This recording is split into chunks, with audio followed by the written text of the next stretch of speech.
So for the next couple of months, I was down the rabbit hole of just absorbing and consuming so much critical information and content. And after a couple of months, my testimony was really challenged. So then I was like, well, I don't believe, and so I'm going to leave. And I began to realize that there's more evidence here that muddies the water. I just can't say that Joe Smith is just plagiarizing and taking everything Just from made it all up. Yeah. The fact that the ancient temple ritual and aspects of the endowment are throughout the Book of Mormon. So you're telling me that Joseph Smith, 23 years old, came up with both of the Book of Mormon and a complex temple ritual that he wouldn't reveal until 1840 whatever. But I believe again in the restoration and in the truth claims.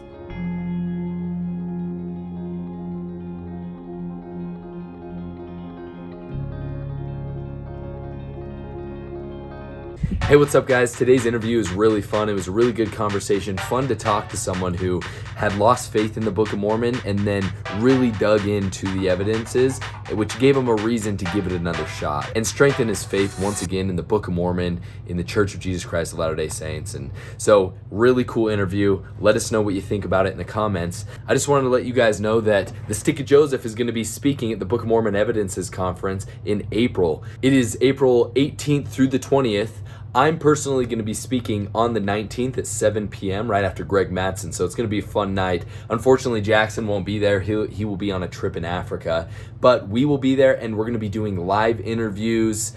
We'd love to meet you. We'll have a booth there, and we'd love to just meet everybody that's part of the Stick of Joseph family. So buy your tickets. The link is in the description, and we'll see you April 18th through the 20th. Enjoy the video. Welcome, everybody, to the Stick of Joseph YouTube channel. I'm Hayden Paul. My brother Jackson, unfortunately, isn't able to be here, but today's episode is exciting. We are doing it via the interwebs, all the way across the ocean, and we are talking with none other than the Murph, Stephen Murphy. How you doing, brother? I'm doing really well. Thanks for having me on, Hayden. Where are you calling from, if people can't guess from your accent? Well, my accent is from Northern Ireland, but I'm actually calling from the northwest of England. I'm no longer living in Northern Ireland. I've now moved to the other island. Wow, you're a traitor. I am a traitor. Yeah, I hate the English, but unfortunately, the Irish don't have many jobs, so I've been forced to move. Oh man, that's rough. All the potato farms are filled up for the year. Yeah, they're out of business. Out of business. Cool, man. Well, we're super excited to have you. For people who aren't familiar with Stephen Murphy, he runs an awesome YouTube channel called Mormonism with the Murph, and he interviews a wide variety of people. And how long have you been doing that channel for? So I've been going for about a year and a half. I started back in July of 2022. Cool. And for those who have watched your channel, it is very much a place where you talk to a wide variety of people from all areas of the spectrum. You'll have people like Dan Vogel on, who is not a member of the church. He's looked at as a critic, right? But he's an LDS historian. You'll have him on, and then you'll have Brant Gardner on talking about Mesoamerica, Neil Rappley talking about the ancient Near Eastern evidences for the Book of Mormon. So you have a wide variety of people. Why is that? Why are you so interested in doing that exactly? Yeah, so I think it kind of ties in with my own faith journey, but one thing I kind of wanted to do, because I recognize that a lot of YouTube channels, be it critical ones or apologetic ones, were very much just one-sided. A lot of the critical podcasts were very much just interviewing critics and focusing on all of the problems with the church or things in church history, the Book of Mormon, and vice versa. I felt like a lot of faithful or apologetic channels were really just focusing on evidence in favor, and I kind of wanted to do both. I wanted to really look at the best critical arguments going against the church history, Joseph Smith, and also evidence in favor, and to seek out the best faithful scholars as well, and to hear sort of the strength of the arguments from both sides. So I try to be fair, I try to be balanced. While I am a believing member and I have that bias, we can't be purely objective, but I want to strive to be balanced and listen to both sides on the topic. That's awesome, and that's definitely kind of our mantra too at the Stick of Joseph. For hopefully we can get Dan Vogel on. He's someone who everyone's like, you got to have Dan Vogel on, so we're gonna see if we can get him on. But yeah, I think it is important. He's a great historian, great guy. I've had a few really good interviews with him as well. One on the Book of Mormon, the witnesses. So yeah, that'll be a really great interview. Yeah, it would be interesting. Hopefully we can work it out. But I think that's awesome. And I think creating a place where people can learn ideas, and obviously you're a believing member. And so even though you're confronting critical ideas, you being a believing member shows that, hey, you know what? Maybe that's not the end of the story. And I think that's really important. And let's talk a little bit though, because that's not how it's always been. You haven't always been a believing member. And I want to No. talk a little bit about your faith journey, just generally speaking, and then we'll kind of hone in specifically on your thoughts on the Book of Mormon and how they've changed over the years as well. So, yeah, tell us a little bit about your kind of faith journey. Awesome. So I grew up in the church. I was born and raised in the church. Both my parents were active believing members. You could say I had a very traditional Orthodox upbringing. At age 14, that was whenever I gained a testimony for myself. I was going through a trial at the time. I was experiencing bullying at school. And that was when I sort of like spiritually opened up and had a desire to sort of like gain a testimony for myself of the gospel.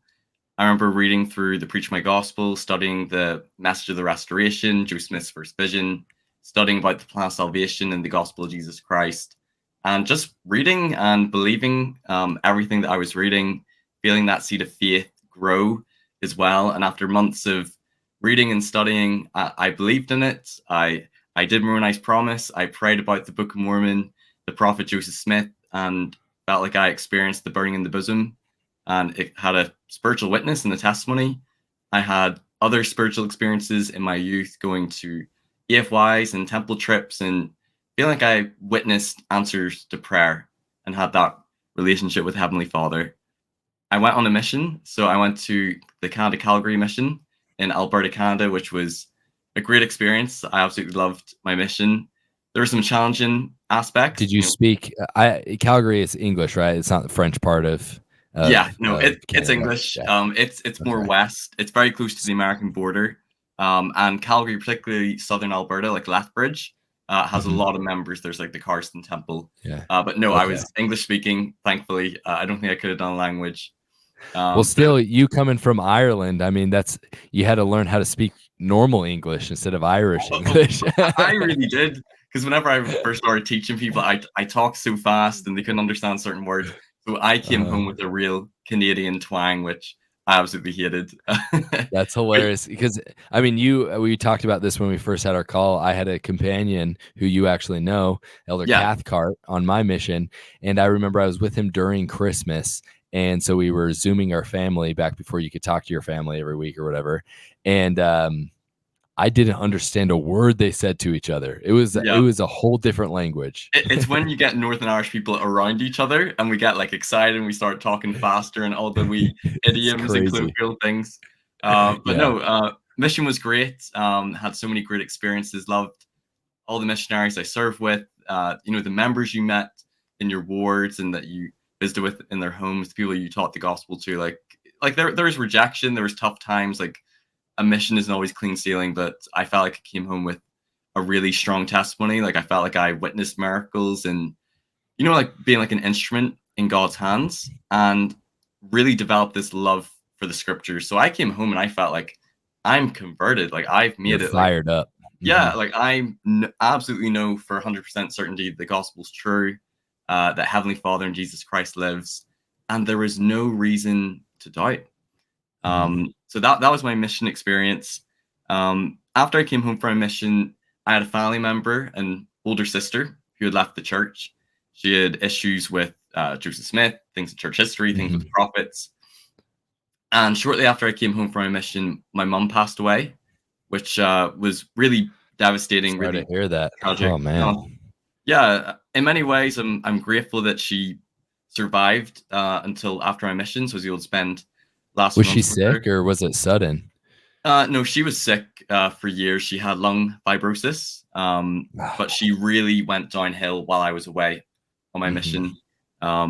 But it was that time, like obviously it was tragic, devastating, but it brings you together as a family. And I also felt like my testimony of the gospel and just turning to the gospel and the plan of salvation, I turned to it even more, and I found a Mhm. lot of peace during that time. And I Yeah. really wanted to unite our family and bring them back together. So I wanted to help my sister with her concerns. In order to help resolve her concerns, I had to know what they were. So up until this point, I never really had gone looking for critical material. We're cautioned stay away from anything anti-Mormon. I knew a few things, like I think I was aware about polygamy. I knew about the priesthood ban. Have you seen the movie God's Army? I have seen clips of it. I've never watched the whole thing, but Oh, you have to watch it. it's It's like the brilliant. 80s. It's from like the 80s, right? Yeah, maybe Is not. it Yeah, that 80s one? or 90s. But there's a missionary who loses his testimony and Okay. leaves in the Hmm. movie, and he brings up like, oh, there was no horses in the Americas until Columbus came.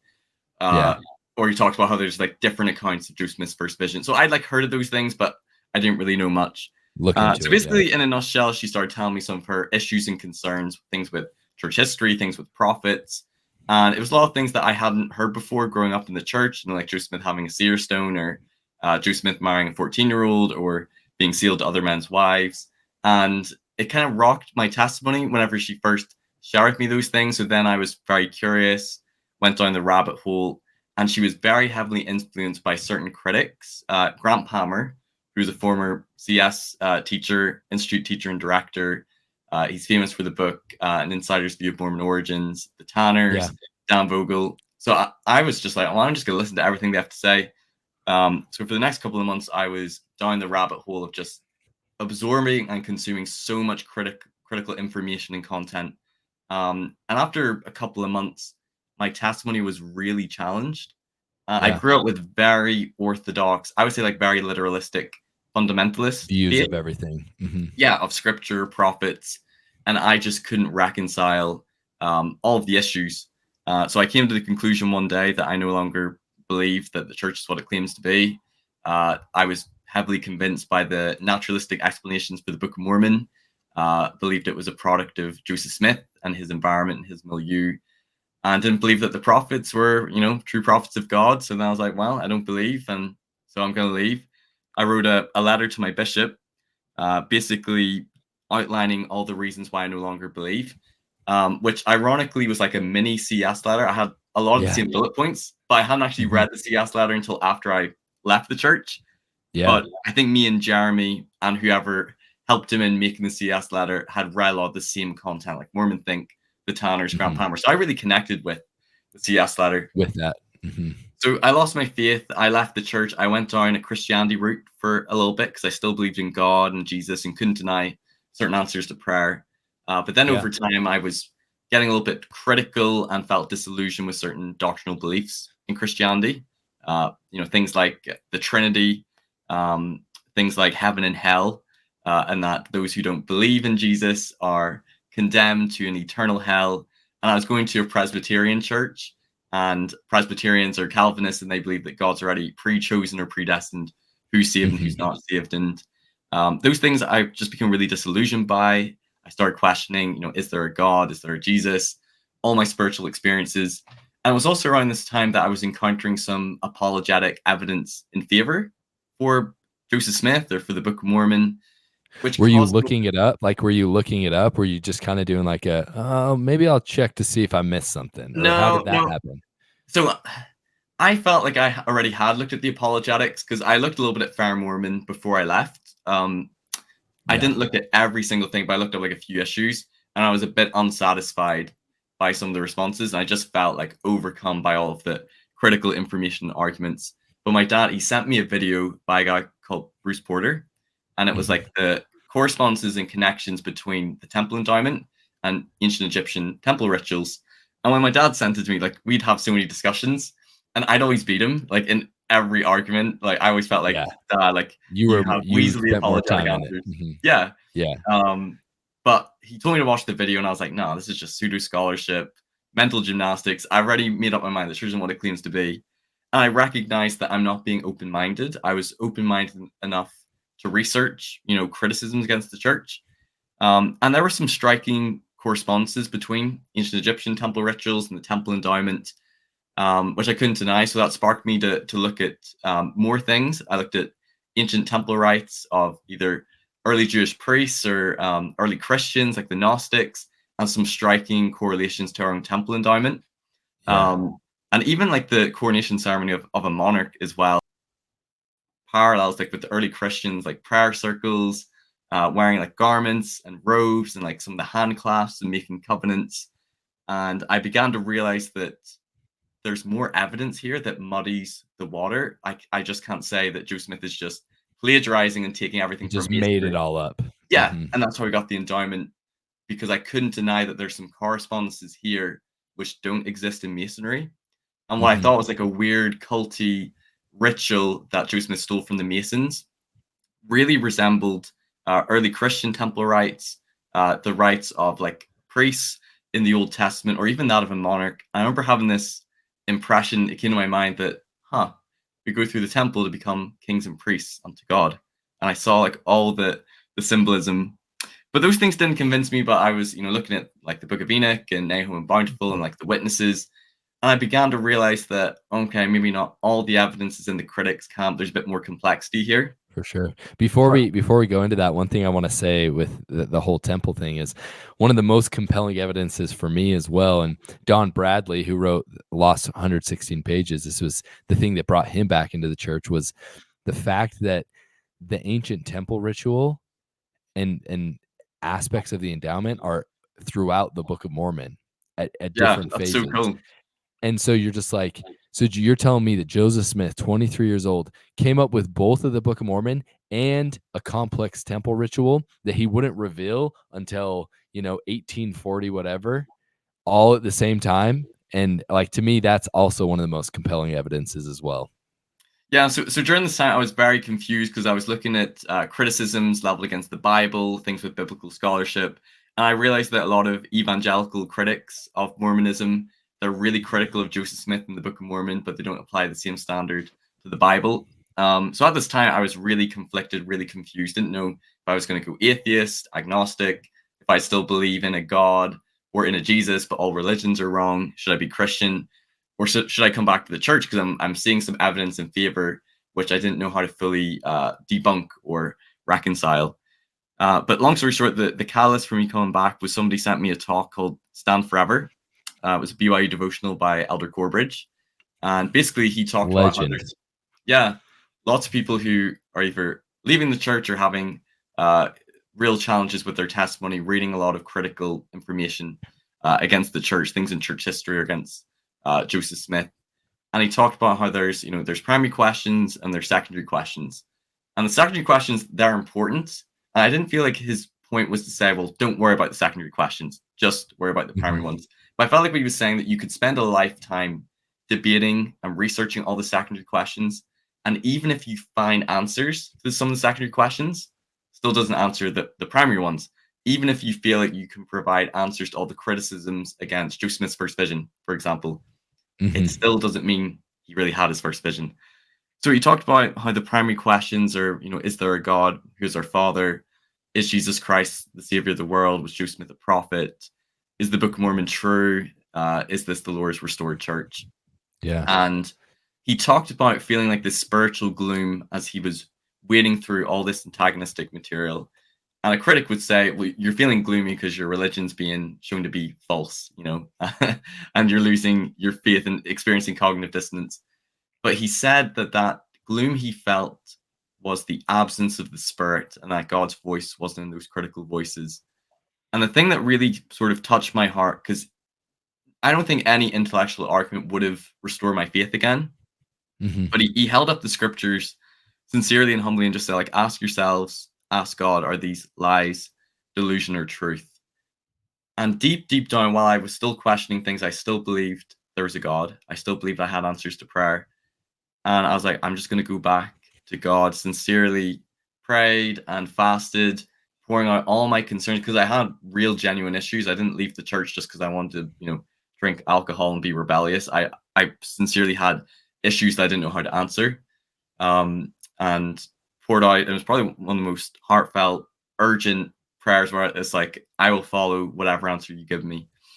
And I turned to the scriptures and felt like I received personal revelation and direct answers, that the Lord confirmed to me that these are his words, that I had experienced revelation and been enlightened by the Spirit, and felt like I experienced numerous confirmations. And if people want to hear more about my coming back to the church story, I was interviewed on Saints Unscripted and the Comeback Hmm. podcast, and I've got an interview on my channel. So that was really what brought me back. That was the primary reasons for me coming back to the church. But then I still had a lot of the books on my shelf. I still had a lot of issues and questions, and I was like, right, how do I reconstruct my faith? I can't go back to some of the paradigms I had of scripture and prophets. But I believe again in the restoration and in the truth claims. And over the past couple of years, it's been a process of your faith grow stronger, finding apologetic answers, being active in the church and the scriptures again. Then you encounter criticisms, or I've had friends and family members who have left the church and have brought up a lot of the same criticisms that I had. Yeah. So it came to a point where I wanted to start a YouTube channel to really confront a lot of the questions and some of the doubts that I had, to really dive in looking at certain truth claim topics or church history topics. And the goal was, I want to look at what the critics say. I want to steel man and represent their arguments and the evidence supporting their position. I want to look at the faithful responses, and I want to look at the best evidence and try to be as thorough and as fair as I can be.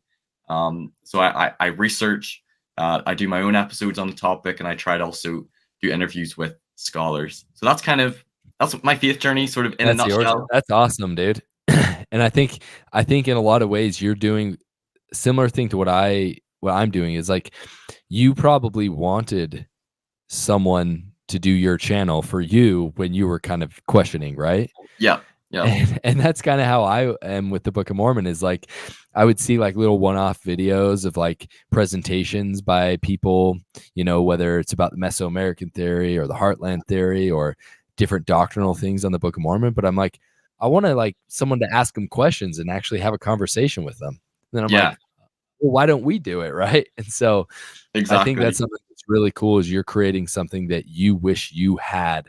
And I'm sure that there's many people who find themselves in similar situations that you were in that come across your stuff and are grateful.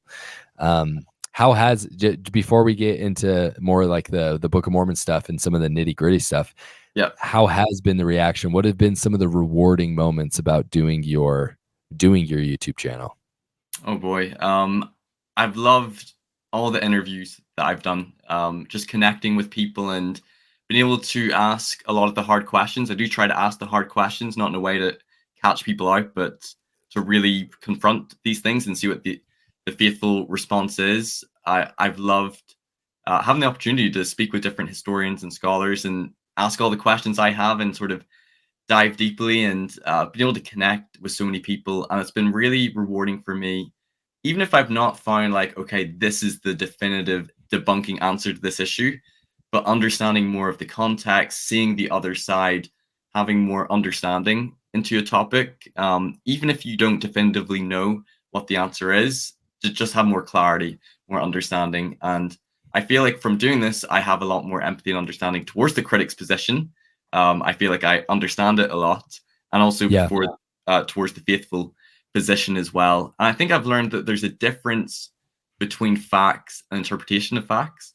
And on most issues, there's two sides. Now, some things I might think, the critics maybe have a strong argument when it comes to this issue, and other times I think the faithful position is stronger. But there tends to be more nuance and complexity. And I've just realized that even though I'd been listening to podcasts and sort of been researching for a few years, diving in deeper, I've learned way more than what I did before. For sure. That's awesome. I want to talk a little bit about um, that gloom feeling that Elder Corbridge talked about, right? Right. That feeling, because I felt a similar feeling when I was when I was only reading the CES letter. I wasn't reading my scriptures. I wasn't doing anything else. And I was reading that and I felt that gloom and kind of like this, like, did you feel a relief when you left the church? Did you feel relief at all? Or like what was the Yeah. feeling when you left? Or did you feel like, yeah, talk a little bit about the feelings. So for me, I think it was over a really rapid period of time, for a couple of months, just absorbing so much critical information, and my Yeah. mind was just being fully convinced this all doesn't hold up. I did feel quite torn over certain spiritual experiences, like feeling I at age 14 received an answer about the Book of Mormon and Joseph Smith. But I think I had a soft landing because I very much jumped to Christianity. So I still believed in God, still believed in Jesus, but I just very quickly like rejected Joseph Smith. rejected the Book of Mormon, I found it quite exciting and quite liberating leaving, to be honest. Like, yeah, I did experience a bit of a wrestle, but I think my real dark night of the soul came whenever I was like losing faith in Christianity, maybe Jesus, Hmm. maybe God, and feeling really conflicted. That's when I felt really in the dark night of the soul prior to reading Elder Corbridge's talk, and then sort of felt like the morning light came. Yeah, that's awesome. Yeah, it's a hard thing because I think it's really important that we don't just like I don't know. The way I feel is like when I feel the spirit, I hate using the word feel the spirit because it's not the It's same as just the feeling, feelings.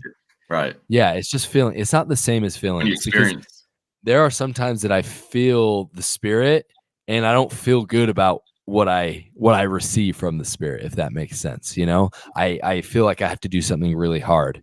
And I guess you could say it's an akin to like this peace or like this anxiety that leaves your body. Or I don't know how to it's more than a feeling though. More than a feeling, like the song goes, you know? But at least I just that's kind of how I experienced, because I, as an ex-Mormon, I lost faith or trust in feelings. Feelings aren't a reliable way to know truth, and mhm, I reinterpreted certain past spiritual experiences as, oh, they were just good feelings. But now that I'm exposed to the full information, I don't feel the same way. But the experiences I had, I felt, while I didn't see God or hear a voice, mhm, they felt more direct and more revelatory, that more profound than just a feeling for me. I feel like a feeling wouldn't have convinced me. I believe that I received direct answers and experience mhm, illumination and enlightenment and a joy beyond anything in the world that I experienced. And mhm. if there is a God, I had to conclude that I think this was him speaking to me. For sure. Yeah, I think illumination is probably a good word for it because it literally feels almost like a flick a switch is flicked, you know what I mean? Or I Yeah, the way I feel like I receive revelation, it feels like I almost get a download, like a USB in the back of my brain, and it's like pew, and a pure download of just intelligence flowing light, into you. pure intelligence. Yeah. So I think that's awesome. And yeah, during my periods of time where I, was questioning or doubting, those feelings of pure intelligence, and it wasn't just good feelings because I felt good too. I felt happy. I had fun. You know what I mean? I Yeah, felt the emotions, but the sensation, I guess the sensation is a better thing than feeling. The sensation of pure intelligence entering my body, it wasn't there. And I think that that's something that's really profound. Um, for sure. so I think for me, let's go ahead. oh, sorry, I was just going to say, for Sorry, go me, ahead. the main thing that brought me back to the church, the primary reason, the foundation, were these spiritual experiences that brought me back. But since then, I still have what I would describe as epistemic humility. I don't claim that I know. Even some of my experiences, whenever I've been most skeptical, I'm like, well, it could have just been coincidence mingled with elevation emotion. And that's why I kind of really wanted to examine the truth claims, things in church history, because critics would often say that believers are believing with all evidence, all reason, all data pointing to the contrary. Yeah. And if I felt like that's the case, then I would may have to say maybe abandon my spiritual experiences. But if a plausible case can be made, not to prove looking into the truth claims, but that there's plausible evidence to still believe and align the intellectual with the spiritual, then I should and I can hold on to my spiritual experiences. Mhm. And I feel like that's as far as God's going to give us in a lot of things. Even when it comes to the Book of Mormon, I really believe that He's going to give us enough where there can be a level of plausibility for it. But at the end of the day, it's that sensation of pure intelligence that He's trying to get us to interface with, not just using our rational mind. It's a mixture of the rational with the spiritual, I think. And so Yeah. that's awesome. Tell me a little bit about because it seems like the Book of Mormon actually played a huge role in kind of reigniting that light when you said you were reading the scriptures and you found some answers. What was your feeling about the Book of Mormon during that period of darkness? What were some of the things that really, you know, s- destroyed to you the idea that the Book of Mormon could be actual scripture? Okay. So I was very heavily convinced by the critical attacks that you'd see on Mormon Think. I read through Grant Palmer's book, Insider's View of Mormon Origins. So probably my biggest concerns were things like DNA and the Book of Mormon. I grew up assuming that the Book of Mormon was hemispheric, that all Native Americans descend from the Lamanites, and then looking at the DNA of Native Americans, to me just seemed like a smoking gun against Book of Mormon historicity. Hmm. Some of the anachronisms as well. Like I never grew up like wanting or needing archaeological evidence for the Book of Mormon, but when Yeah. critics pointed to like anachronism, like the Book of Mormon talks about like elephants, sheep, goat, cattle, wheat, metals, and those things not existing in the Americas during Book of Mormon times, horses as well, although that one's now sort of trending towards may not be an anachronism. Towards that. Now. Yeah. But those things I was like, oh, okay, like they've probably archaeologically excavated everything there is to find, and this just proves it's not historical. I think I was quite convinced by the naturalistic explanations. That Joe Smith was borrowing things from his environment. The King James Bible. There's New Testament material in the Book of Mormon. Lehi's dream is very similar to Joe Smith Sr.'s dream.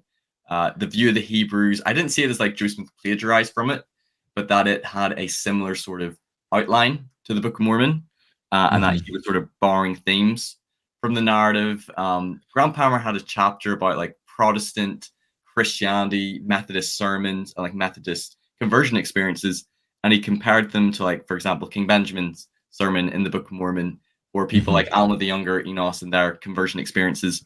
And there are some similarities, like in the language, things like, oh, I felt the pains of a damned soul, or oh, wretched man that I am, or oh, Jesus, like, save me from this awful hell, was very similar to like this revivalist language. So I sort of concluded that, okay, Joseph Smith is just taking everything from these 19th century sources or influences. And then I looked at DNA and anachronisms, like this shows it's not historical.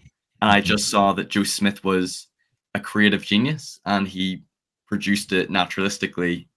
So yeah, that was sort of my view of the Book of Mormon. And since then, like on my channel, I've looked, I think there's even better criticisms I can make against historicity. And I sort of provided a naturalistic explanation for the Book of Mormon. I squeezed it all into one slide, which I was quite impressed with, 2 paragraphs. And I was like, dang, I challenge any critic to do a better naturalistic explanation that fits on one slide. On one slide. And if I'm being intellectually honest, I feel like a case could be made against the Book of Mormon. There were some parts of it where I was like, that's kind of a strong argument. It's reasonable, it's respectable. So those people who say like there's no good arguments against the Book of Mormon, I feel like they've not maybe researched enough. And those people who say that there's no good arguments or evidence for the Book of Mormon, I also think haven't researched enough. And I think I want to go ahead. I want to hear more about this one slide, because one thing that I found, and I want to hear kind of this naturalistic explanation you've had now, and maybe even the one that you held before, because the way that I see it a lot of times with critics is they're like, oh, look at it happened this way and happened this way. They provide a bunch of options, but none of them provide a coherent narrative all the way through of how it actually happened when it comes to the nuts and bolts. Right. Oh, he could have conspired, or his family was in on it, or they weren't in it. Joseph was duping everybody. And so what they do is they huck a bunch of mud, and then some of it sticks, but then you realize that, but nobody realizes that that didn't come from the same glob of mud, if that makes sense. And so it's just kind of this confusing. I want to hear a little bit about that, what your thoughts are on that. Yeah, no, there's different naturalistic theories. I'm not convinced about him collaborating. The Solomon Spaulding manuscript, there's theory about like automatic writing, that he just channeled it like other people, looking at his seer stone, and it just poured out of him. My naturalistic explanation was sort of taking a bit of Dan Vogel, a bit of Grant Palmer, a bit of William Davis, he wrote a book, Visions in the Seer Stone, and his sort of thesis is that, at the beginning of each, not each chapter, but each book, there's like a paragraph. So we're given like a rough outline of what happens in the book. That was the rough outline Joseph had in his head. And similar to like a Methodist preacher who would like lay down heads, so like almost like bullet points, but then they would expound upon it. that's what Joseph Smith was doing, and he was part of this oral culture. And I kind of thought like that's a decent argument. I was like, that's quite interesting. Maybe, but when you take in all of the geography that is consistent internally, you take in the timestamps that are given throughout, you take in the multiple storylines, like Oh, that's sure, just it's we'll get to that. bonkers. But Yeah, I'm interested to hear that. yeah, yeah. So yeah, I came up with a naturalistic explanation, basically like playing devil's advocate. And if I Yeah, was a critic, what argument would this I is what make you would do. for the Book of Mhm. Mormon? Like not trying to straw man, but what would be my argument if I lost my faith tomorrow?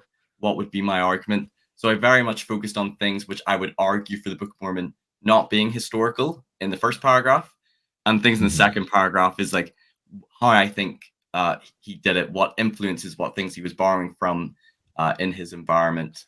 And again, I felt like it was respectable, it was reasonable. Uh-huh. I could understand why somebody would lean towards that conclusion. I Yeah. think there are some So apologetic was he collab responses.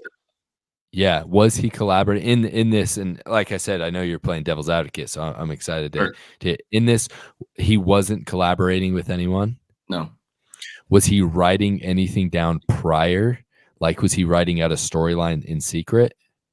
no, maybe thinking about it. So I think my theory, of course, naturalistically, because Lucy Mack Mhm. Smith talks about Joseph relating stories of, the angel and visions of the Yeah. ancient inhabitants of the Americas. And of course, as believers, we would say, well, this was the angel Moroni appearing and visiting with Joseph, and he's relating visions. But to a critic who doesn't believe that is what occurred, Mhm. they might think, well, this is Joseph Just making rehearsing, stuff up. Yeah. yeah, and kind of like rehearsing some of the things that might later go into his Book of Mormon narrative. And perhaps for the 6 years prior, he was already thinking about in his mind the story of the Book of Mormon, the geography of the Book of Mormon, all the things that would happen. He was going to different revivals and hearing different sermons. That was making up some of the doctrine or theology. He was reading the King James Bible. There's King James Bible passages in there. He stole his own father's dream. And just that he's taking things from his environment and his milieu, and that those are either sources or influences for the Book of Mormon. So Mhm. very much it's that it came through Joseph Smith. He's the sole author. Yeah. The the thing that's just great, like, and obviously, you're not someone who espouses this view because you believe the Book of Mormon is true. A lot of people do say similar things like this, though, and it's just like, dude, J.R.R. Tolkien, you could say that the Lord of the Rings and the Book of Mormon have a similar amount of complexity when it comes to storyline, right? There's no way in hell that J.R.R. Tolkien, as a college, like a genius, he's a genius. First off, he's had tons of years of academic study. He's extremely well read, and he's also, late into his adult life. There's no way that he's stream of consciousness saying uh the Lord of the Rings in one go through. Right. Like there's And no this way. is, And so like this is why it's absolutely bonkers. And I'm not criticizing you because you don't, yeah, you need to espouse this, respect but you need to when respect my it comes naturalistic explanation. Come on, yeah. man. But it's like when it comes to the critics, it's like that's actually more bonkers. Like I mean, was Joseph Smith shows no signs in terms of like how people described him as being autistic. And I'm not saying that like in a derogatory way. Like maybe an autistic person would be able to hold that all in their head. We're having But like an Joseph Smith, eidetic memory. yeah, but Joseph Smith was very much an extrovert, and and that would like everything would point against him being that sort of like the level of genius it would take to be able to just stream of consciousness, have that go out of your head would make you very low in terms of the emotional intelligence, which it doesn't seem like Joseph Smith was at all. So, yeah, it's just crazy. I don't Yeah. know. So for me, I wrote my naturalistic explanation, and that was just focusing on all the criticism, just listening to everything the critics have to say. Yeah, But then after, I was like, right, this was quite a good naturalistic explanation. Why am I not convinced by it? I yeah, did a final video on the Book of Mormon, which was like my summary, my conclusion. What's my analysis? At the end of the video, I was like, right, here's some of my apologetic reconciliations to some of these issues. Some of them are easier to reconcile. Some of them are still, I think, decent arguments. kind of hard. Yeah, yeah. But what I saw is like the evidence in favor. I was like, I don't know how to account for these things if I go with my naturalistic explanation, if I believe the Book of Mormon is non-historical, that it's a 19th century text that Joseph Smith orally created from his environment, how do I account for these things? These things need to be taken into account.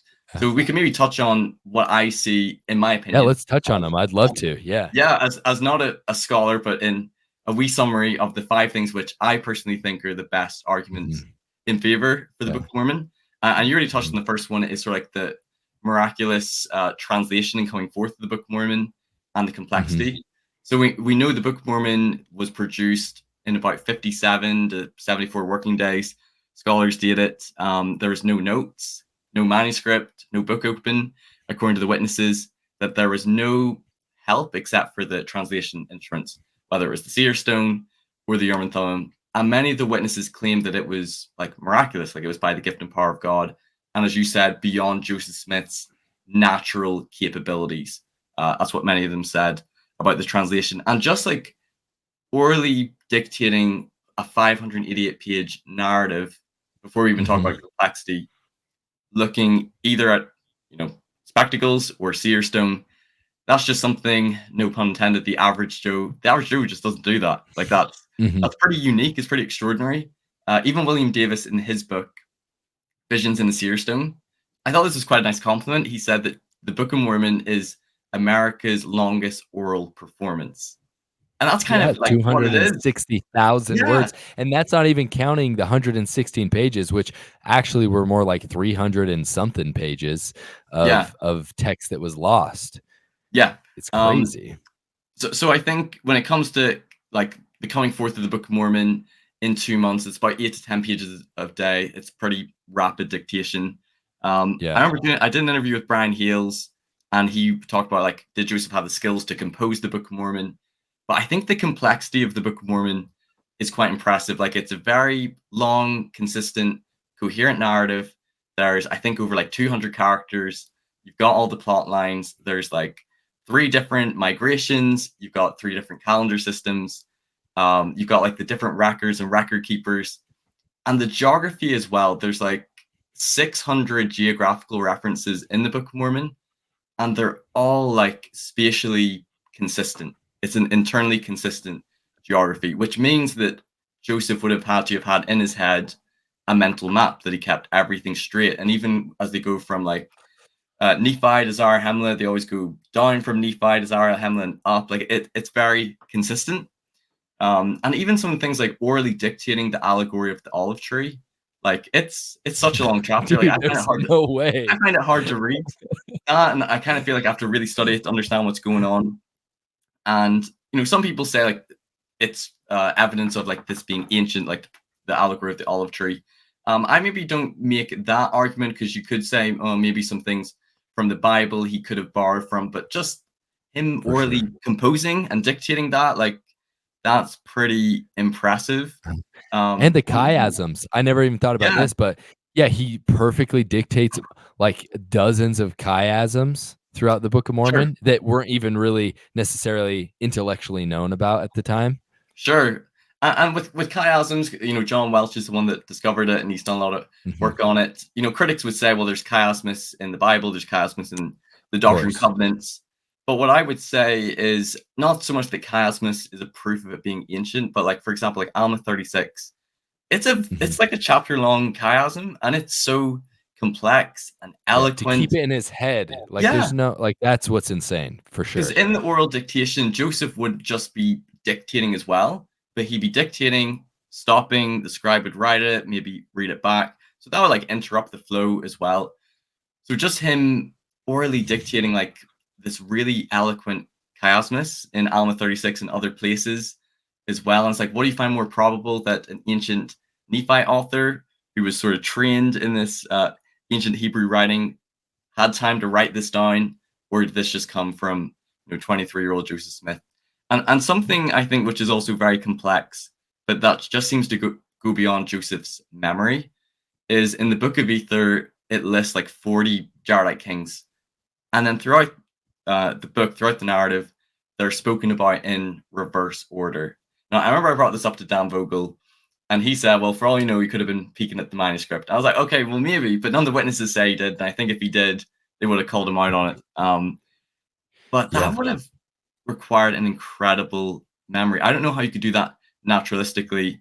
Um, so that's just really impressive. And just doing like a creative oral dictation, talking about all like these places and peoples, keeping everything straight, like that's a real burden on your memory. So not only would his creative genius had to have been really good, but also his memory as well. So I don't use this as like, well, this therefore proves the Book of Mormon is divine or historical. This is a smoking gun, but it really raises the bar that it seems like this is above and beyond what Joseph could have done naturalistically, and certainly that's what friends and family members who are believers believed as well. So I think the complexity of the Book of Mormon needs to be taken seriously. I think, Seriously. Hmm. yeah, I agree, man. And the only thing I do disagree is like, I think it's like, to me, it's like when it comes to the evidences of the Book of Mormon, like, and my brother has brought this up before, people that are critical of the Book of Mormon have more faith in Joseph Smith than we do. They revere Joseph Smith as a greater figure than we do. oh, an Because I absolute believe creative Joseph genius. Smith only could do, yeah, I only believe Joseph Smith could have done this through the gift and power of God, but they believe that he was an like a creative genius that really has no compare. Like, who would you compare him to? Who else could Yeah, dictate 260,000 words of that complex of a narrative from their yeah, head? because I remember I watched a video, I think it was analyzing Mormonism, and she was like, "Oh, well, apologists say like the Book of Mormon is so complex and sophisticated and so coherent and consistent," and then she was showing like all these other works that are maybe longer, more complex, but the circumstances were different because Joseph didn't have notes. He did it in 2 months through oral dictation, and that's pretty impressive. That's And pretty he's remarkable. 23 years old who grew up on the frontiers of the United States working the land. Like, that's the thing too, is like, these people that are comparing it, what sort of lives were they living? They were probably scholars, many of them. They had different lives, and like I said, I don't know exactly what work she's talking about, but they were Things like probably Lord of the much Rings, older. yeah, Yeah, it's Shakespeare. like J.R.R. Tolkien, the guy who lived on a college campus and didn't work with his hand. I actually don't know too much about J.R.R. Tolkien, but he wasn't working on the frontiers of America at that time. And you would have to assume like Joseph Smith, after he was done dictating, he also had to like live. Like, he had other things like when did he sleep? When did he spend time with his family and do the other things that are necessary for life? Like, it's crazy to think that he was like, okay, now he has to go and study for the next day and come up with a whole story. I don't know. It's just, yeah, I think that's the strongest point, honestly, right there. Yeah, and this one kind of similar with it. Like you have a lot of the witnesses who both friendly witnesses, but also unbelieving critical witnesses who claim to have seen it, and they also say Yeah. like, yeah, that was the mode of translation. None of them accuse him of having notes or a manuscript. That doesn't come till later in Mormonism Unveiled. I think the witnesses of the gold plates is another like good evidence in favor for the Book of Mormon. So you've got like the three witnesses. I just have on a slide here that I think the book Investigating the Book of Mormon Witnesses by Richard Lloyd Anderson is a great resource. I've also done some videos on the witnesses. LDS Truth Claims is a really good series on the witnesses. That was Hmm. the thing that sort of opened my eyes to that. Oh, the critics are only sharing a few second or third hand statements of the witnesses, and they're omitting the vast majority of their first and second hand statements, where they just reaffirm over and over again that Everything. they saw the angel, they saw the plates, they heard the voice of God. All three of them never denied their testimony, but not even that. They reaffirmed it till the day they died. All three of them leaving the church at the time. Oliver and Martin Harris did come back. David never did. And I think as well that the Book of Mormon prophesies in the Book of Ether and in 2nd Nephi 27 that the witnesses would see the plates by the power of God. And the witnesses didn't have their visionary experience until after the translation was complete. So not only did Joseph pull off like a mass hallucination, but it was something that was prophesied would happen. And that's quite amazing as well. Like, and if we're representing their testimonies accurately, because it's faith in our part, whether or not we believe them or not. Like I don't see Hmm. it as proof, but as I For look sure. through all their statements, they know they saw the angel in the plates. That's what they say. Like, I remember David Whitmer was once asked, like, "Are you sure it wasn't like a hallucination or a mental disturbance?" And he was like, "No." He was like, "It wasn't a hallucination. I saw with my eyes. I heard with my ears. I know what I experienced. Like, don't try to convince me otherwise." And even Martin Harris, who they accuse of, being a bit of a spiritual loon, and I saw Jesus in the form of a deer, and I didn't really see Mhm. the plates. I saw them like a city through a mountain. And if you just look at those quotes, you're like, "Oh man, maybe they didn't see the plates." But there's so Mhm. many other statements where he's like, "As sure as you see the sun in the sky, I saw the angel in the Mhm. plates." Or, "As sure as you see that chopping block, I saw the plates and I chopped my head off before I deny it." Like, over and over again. Mhm. So the three witnesses are adamant. The eight witnesses as well were showing the plates naturally. They saw, they handled the plates. They never deny their testimonies, and the majority of their statements support them seeing and handling the plates naturally, which is another testament that there were, in fact, plates. Because if you just had the three witnesses, you might say maybe mass hallucination. If you just had the eight, you might think maybe Yeah. tricked with fake plates. But combined, it supports the authenticity of the plates. And they have other witnesses like Emma Smith, who felt, them rustle under the cloth, Josiah Stoll, different family members of the Smith family. Mary Whitmer, who claimed to be visited by the angel and shown the plates, and that was separate from the experience of the witnesses. So there's so many witnesses who claim that they had some sort of a visionary experience, or they saw and handled the plates naturally. And critics tend to focus on a minority of their statements, second or third hands. Mhm. 90% support the testimony that we have in the Book of Mormon.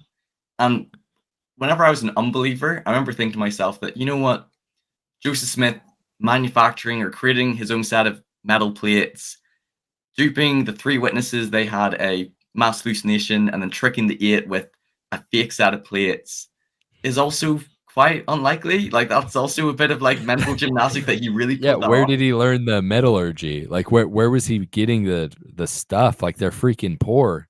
It's fun. I, Like, I have a family member who no longer believes, but I told her yeah. this is sort of like Dan Vogler. This is like the prominent critical theory, and she did not buy it. She was like, "No, there's no way Joseph, like made his own set Mhm. of metal plates. Like, somebody would have said, like, where would he have gotten like the materials from?" She didn't buy it, and I was like, "Yeah, I agree with you, but then there has to be an explanation for the plates, because there's so many people that say they saw the plates or like felt them. There definitely was a plate artifact." Mhm. She didn't have a great answer to that. So I think the three and the eight witnesses, they are definitely evidence to support the Book of Mormon. They need to be taken seriously. Their testimonies need to be represented fairly and accurately, and they support both the reality of the gold plates and the divinity of the Book of Mormon. Uh, so that's the witnesses. Dude, that's legendary, man. Those two are just really strong. Like, I don't know. Let's keep going Yeah. though. So the next one I have, and you could probably talk more about this than me because you've been there, but old world geography Mhm. convergences. I find that really interesting. So I remember reading through an article by Margaret Barker, who's an Old Testament scholar, not Yeah. LDS. Not Um, LDS, Methodist. yeah, and I don't have lots of expertise in this, but I've read through her article. But she just talked about how the pre-exilic religion in Israel is there's a lot of consistency with the Book of Mormon. The Book of Mormon is quite consistent with the political and religious context in 600 BC. Things like prophets preaching repentance, prophets fleeing Jerusalem, even the topography of Jerusalem, because they're always going up to the land of Jerusalem and going down. And I never knew this, that Jerusalem's like elevated. And I was like, well, that's Mhm. kind of neat that the Book of Mormon says those things. And she speaks about in her article, prior to 600 BC, there was King Josiah who reformed the Israelite religion, removing like idols like Asherah, who was like this female consort of God, Mhm. represented as a tree of life in Israelite temples, and how that was removed, and this de-emphasis or removal of an atoning Messiah. Um, and that in the ancient Israelite temple tradition was Yahweh, who was son of El, the God Most High, as like this atoning Messiah. Whenever I read that, I was like, that's very similar to our theology, Jesus Mhm. being the savior and son of Heavenly Father. And she talked about like Deuteronomist reformers who were adding, removing things from the scriptures, centralizing the religion, and perhaps removing this emphasis of an atoning Messiah. And like Nephi and Lehi, their prophetic mission.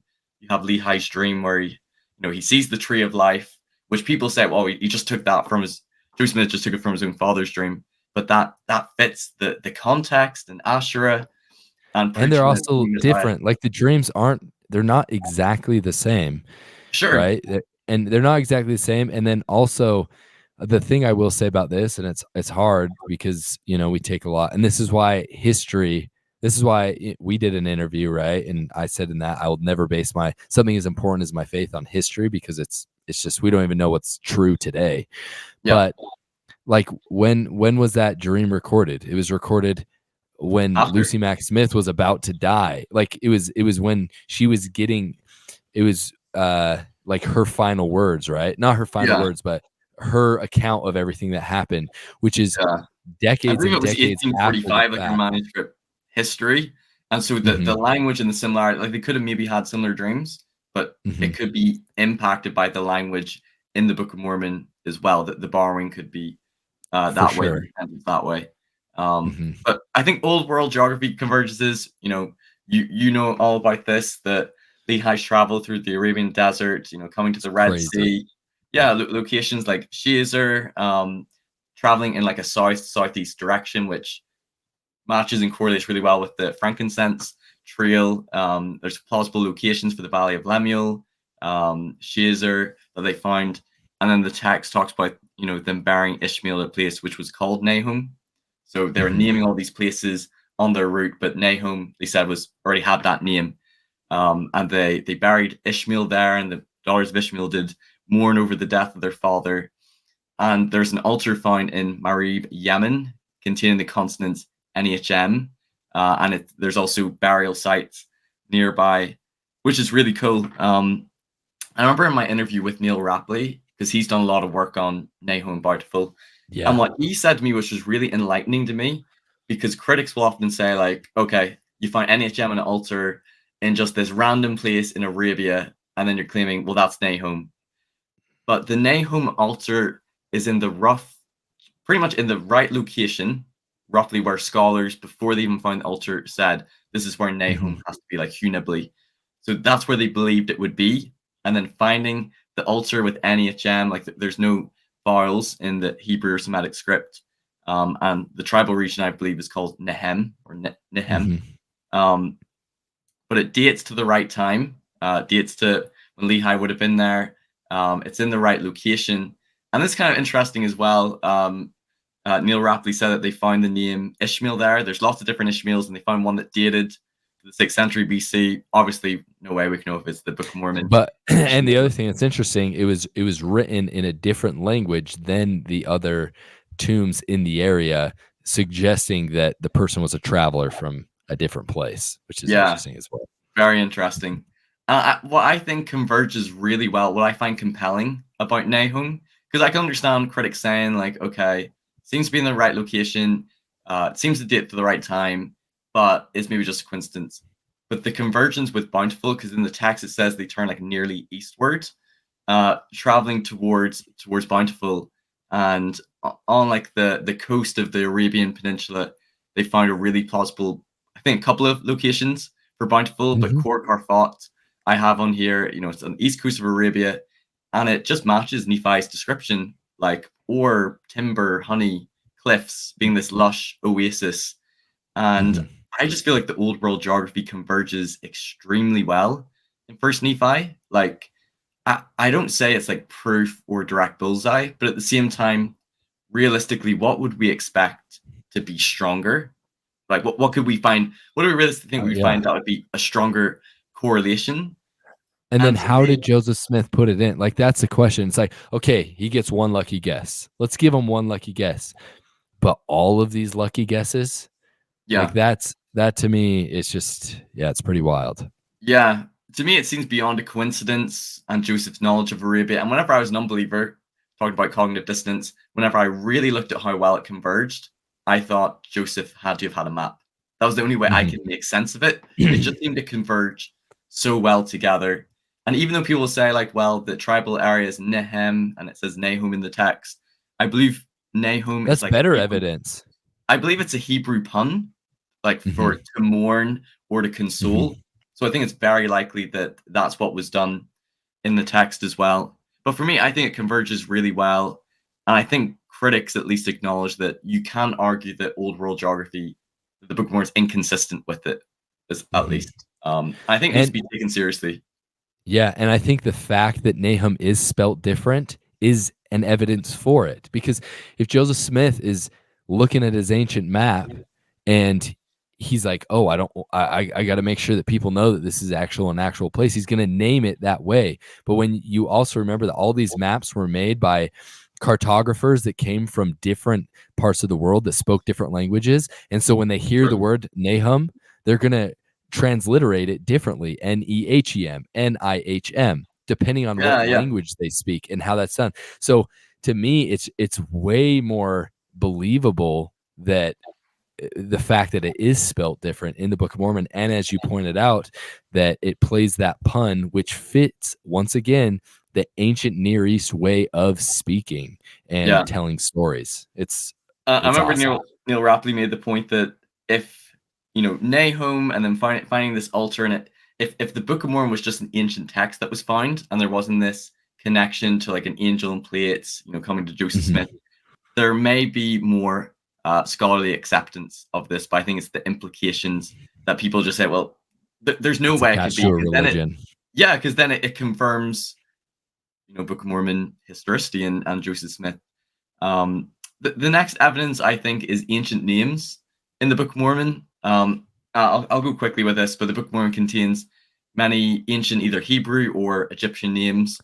I Uh-huh. remember I read an article on Scripture Central or Evidence Central or Book of Mormon, whatever it was. I did a Whatever they video on it. call it now. Yeah, and so Mulek is identified as one of the sons of Zedekiah in the Book of Mormon when the Nephites meet with the Mulekites, and he's identified as the son of Zedekiah. And they found a stamp seal in Jerusalem, I think in the 1980s, and it had the name Malkahayu on it. I don't know if I'm pronouncing it correct, but it has the same, and he's identified as son of the king Zedekiah, and it has the same sort of consonants as Mulek, and that Mulek is sort of a plausible Hebrew variant or sort of shortened version of the Mhm. name Malkayu.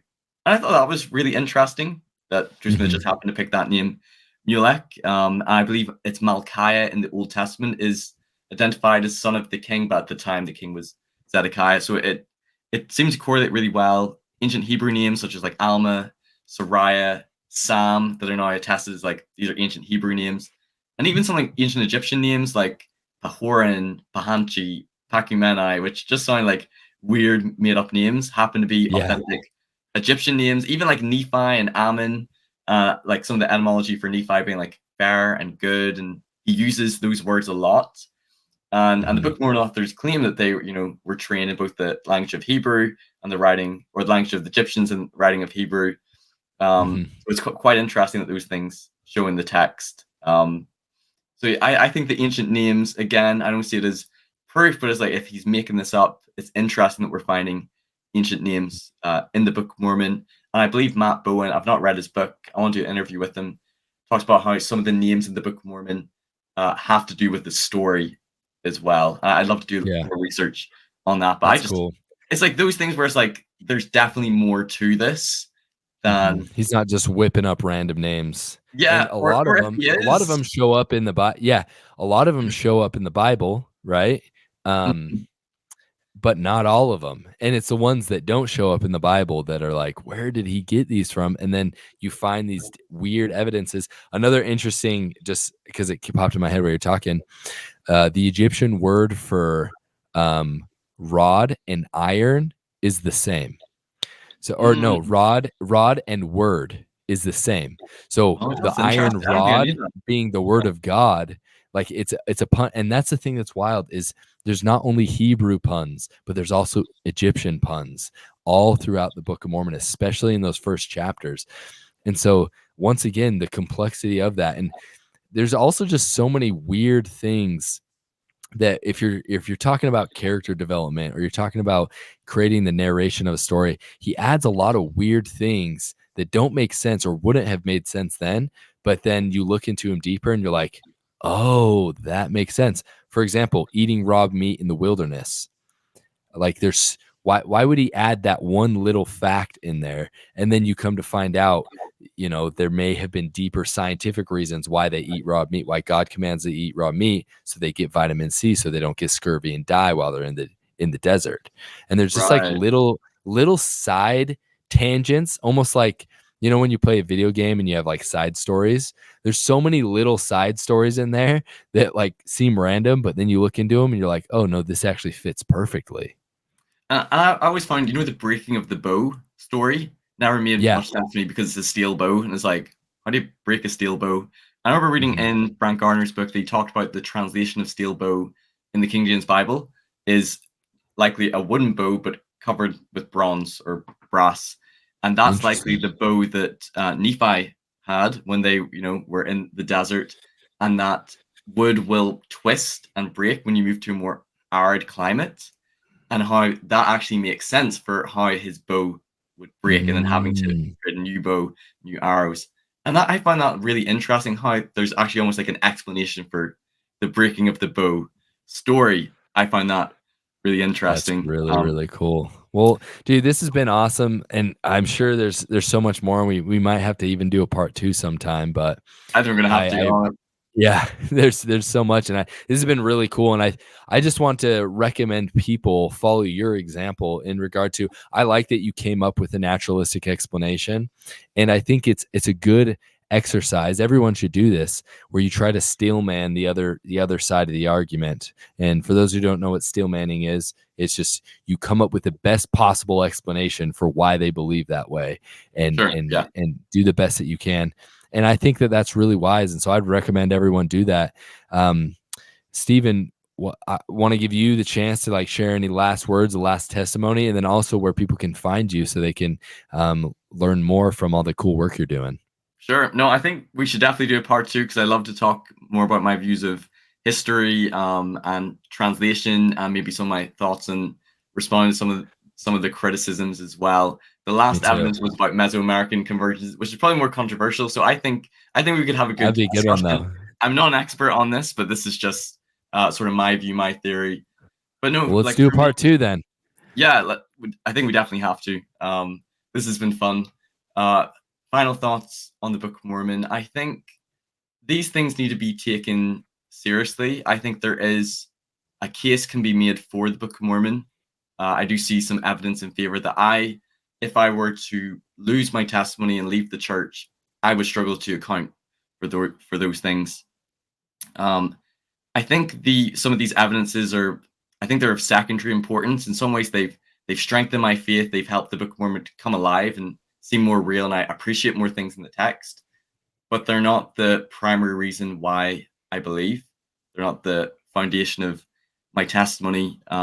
It was really spiritual experiences and feeling like I received personal revelation and connection to God through the scriptures.